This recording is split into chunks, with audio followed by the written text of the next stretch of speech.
جنگ یرموک کی کامیابی کے بعد حضرت ابو عبیدہ رضی اللہ تعالیٰ عنہ نے تمام مجاہدین کو ایک جگہ پہ جمع ہونے کا حکم دیا۔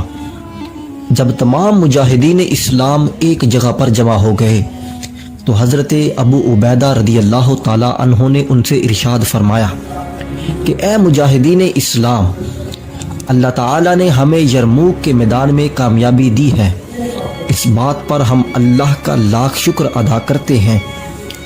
اب آپ لوگ مجھے رائے یہ دیں کہ کیا ہمیں فلسطین کی جانب کوچ کرنا چاہیے یا پھر قیصاریہ کی جانب؟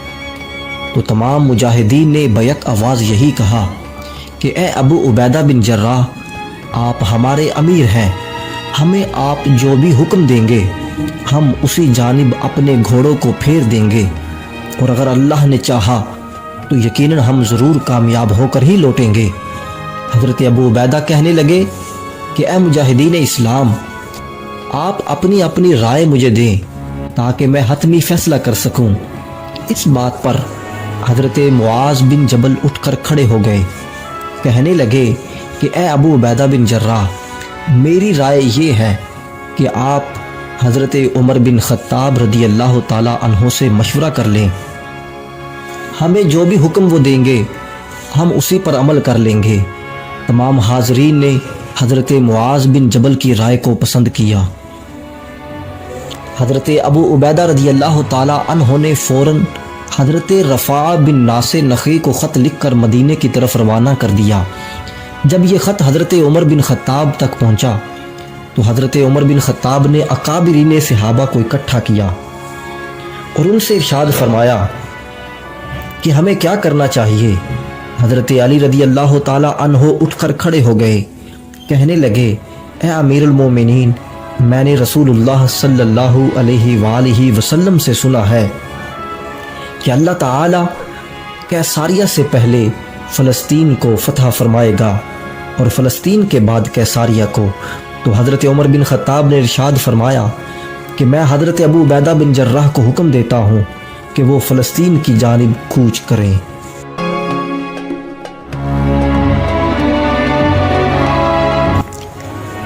حضرت ابو عبیدہ اور حضرت خالد بن ولید رضی اللہ تعالی عنہما نے 5,000 ہزار کا 6 گروہوں کا لشکر فلسطین کے محاصرے کے لیے روانہ کر دیا۔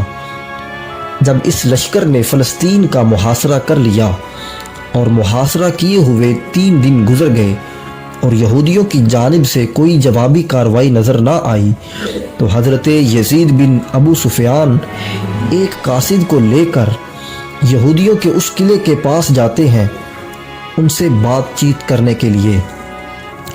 حضرت یزید بن ابو سفیان نے انہیں اسلام کی دعوت دی اور انہوں نے اسلام کی دعوت کا انکار کر دیا۔ حضرت یزید بن ابو سفیان نے انہیں جزیہ دینے کو کہا، انہوں نے اس سے بھی انکار کر دیا۔ حضرت یزید بن ابو سفیان نے فرمایا کہ پھر تمہارا اور ہمارا فیصلہ تلوار کرے گی۔ یہودیوں کا ایک بڑا راہب کہنے لگا کہ تم قیامت تک بھی اس قلعے کا محاصرہ کیے رکھو گے، تب بھی اس قلعے کو فتح نہیں کر سکتے۔ حضرت یزید بن ابو سفیان اس کی بات سن کر واپس تشریف لے آئے اور جنگ شروع کرنے کا حکم دے دیا۔ جب محاصرے کو 4 ماہ گزر گئے اور کوئی خاطر خواہ نتیجہ نہ نکل سکا تو حضرت ابو عبیدہ رضی اللہ تعالی عنہ نے ایک قاصد کو اپنے ساتھ لیا اور یہودیوں کے ایک بڑے راہب سے گفتگو کرنے کے لیے تشریف لے گئے۔ جب اس سے بات چیت جاری تھی، دوران گفتگو وہ راہب کہنے لگا اے ابو عبیدہ، تم اس قلعے کو کبھی فتح نہیں کر سکتے، کیونکہ ہماری کتابوں میں لکھا ہے کہ اس قلعے کو وہ فتح کرے گا جو نبی آخر الزماں کا صحابی ہے اور عدل و انصاف میں اس کا کوئی ثانی نہیں ہے، اور اس کا نام عمر بن خطاب ہوگا۔ حضرت ابو عبیدہ رضی اللہ تعالیٰ عنہ اس کی بات سن کر مسکرا پڑے اور آپ نے فرمایا کہ اگر وہ شخص یہاں پہ تشریف لے آئے تو کیا تم یہ قلعہ اس کے ہاتھوں میں سونپ دو گے؟ تو وہ راہب کہنے لگا ہاں، اگر وہ شخص یہاں پہ خود چل کر آ جائے تو ہم یہ قلعہ اس کے ہاتھوں میں سونپ دیں گے۔ حضرت ابو عبیدہ رضی اللہ تعالیٰ عنہ واپس تشریف لے آئے اور آپ نے خط لکھا حضرت عمر بن خطاب کو اور ساری صورتحال سے آگاہ کیا۔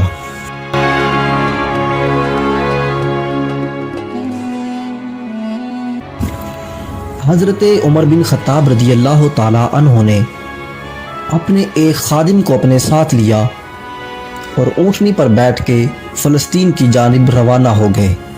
حضرت عمر بن خطاب نے اپنے غلام سے معاہدہ کیا کہ آدھا سفر میں اونٹنی پہ بیٹھوں گا اور آدھا سفر تم اونٹنی پر بیٹھ کر طے کرو گے۔ حضرت عمر بن خطاب رضی اللہ تعالیٰ عنہ جب فلسطین پہنچے، غلام اونٹنی پہ بیٹھا ہوا تھا اور حضرت عمر بن خطاب نے اس اونٹنی کی بہار پکڑی ہوئی تھی۔ خادم کہنے لگا کہ امیر المومنین، آپ اونٹنی پہ تشریف لے آئیں اور اونٹنی کی مہار میں پکڑتا ہوں، کیونکہ اب ہم فلسطین میں داخل ہونے لگے ہیں۔ حضرت عمر بن خطاب رضی اللہ تعالیٰ عنہ نے اپنے خادم کی بات سن کر ارشاد فرمایا کہ عمر اس دنیا میں عدل کرنے کے لیے آیا ہے، چونکہ تم سے میرا یہ معاہدہ طے پایا تھا کہ آدھا سفر میں اونٹنی پہ بیٹھ کے کروں گا اور آدھا سفر تم اونٹنی پر بیٹھ کر طے کرو گے، لہٰذا جب تک یہ سفر مکمل نہیں ہو جاتا تم اونٹنی پر ہی بیٹھو گے اور عمر اس اونٹنی کی مہار ہی پکڑے گا۔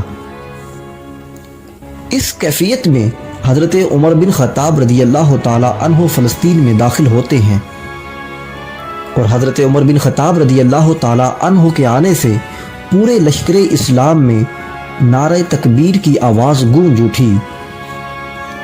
یہودیوں کو پتہ چل گیا کہ وہ شخصیت تشریف لے آئے ہیں۔ حضرت عمر بن خطاب رضی اللہ تعالی عنہ نے حضرت ابو عبیدہ رضی اللہ تعالی عنہ اور چند اکابر صحابہ کو اپنے ساتھ لیا اور یہودیوں کے بڑے راہب سے گفتگو کرنے کے لیے تشریف لے گئے۔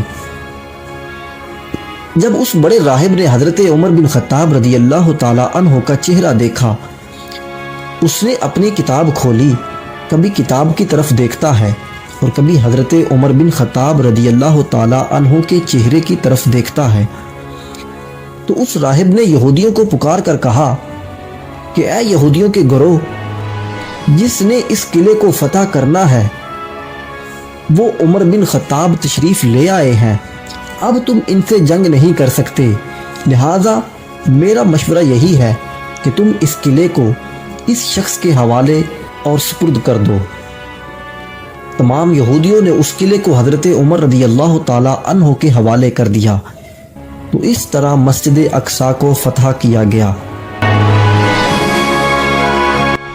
پیارے دوستو، اگر آپ کو ویڈیو پسند آئی ہے یا اس ویڈیو کے متعلق آپ کچھ پوچھنا چاہ رہے ہیں تو پلیز کمنٹ باکس میں آپ اپنی رائے کا اظہار یا سوالات کر سکتے ہیں۔